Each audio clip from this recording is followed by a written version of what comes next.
Nous sommes en direct avec Jean-Luc Bec, procureur de la République de Tours. Bonjour, merci d'être avec nous. Que savez-vous des circonstances du suicide de Jean Germain ?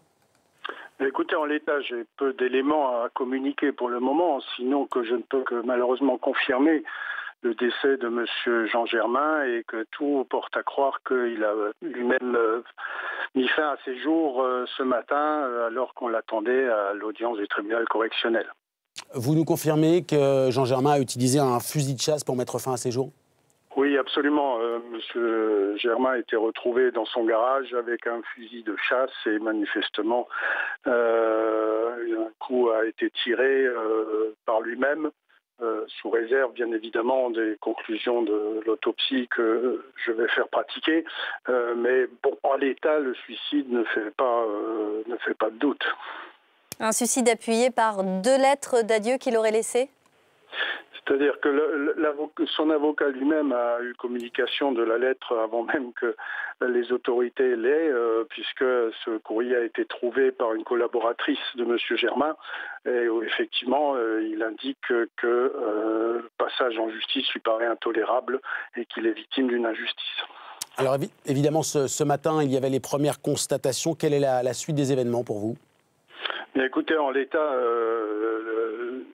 l'identité judiciaire est toujours sur place et bien évidemment on fait les constatations d'usage. Une autopsie sera pratiquée demain matin, mais en l'état des visus, on peut d'ores et déjà, sans risque de se tromper beaucoup, considérer qu'il s'agit d'un suicide.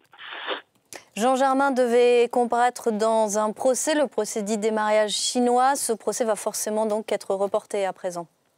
Oui, il a d'ores et déjà été reporté. Il est hors de question que la justice soit rendue sous l'émotion. Je crois qu'aujourd'hui, on peut simplement respecter ce qui vient de se produire. Et puis, le procès a été renvoyé au mois d'octobre. Comment s'est passée la découverte du corps de Jean Germain ? C'était près de son domicile ? Écoutez, je vais pas rentrer dans les détails. C'est donc son avocat qui était fort surpris et inquiet de ne pas voir M. Germain qui a donné l'alerte.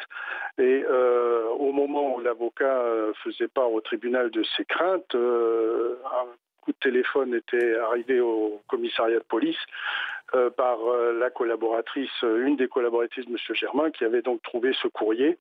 Et donc immédiatement, la police s'est rendue sur les lieux et quelques minutes plus tard a découvert le corps dans le garage de M. Germain qui se situe en face de son domicile.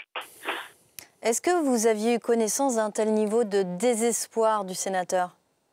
Non, absolument pas. Bon, il est trop tôt maintenant pour faire des commentaires, en tout cas en ce qui me concerne.